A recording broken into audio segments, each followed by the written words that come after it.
Ето как се превърнах в жив хербарий.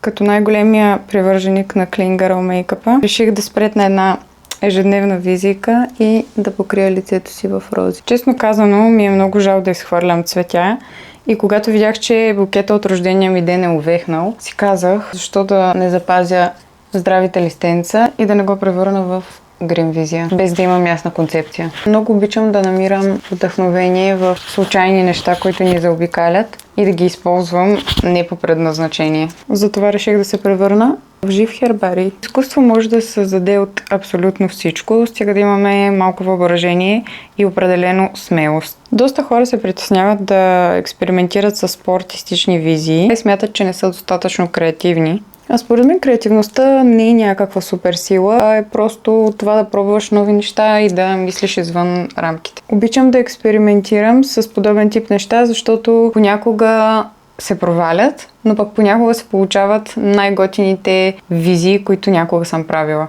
Ето и е завършената визия. Не съм сигурна дали не приличам на кукер, обаче определено е интересно. Ще видим как ще се получат и снимките. Добавих ето този детайл с миглите. Мисля, че съм малко страшна. Вие какво мислите? Напишете ми в коментарите.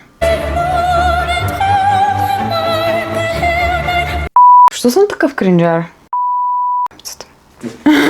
Малко си втренчен в мен. Какво? Зле ли беше? Абсолютно всичко. Опа.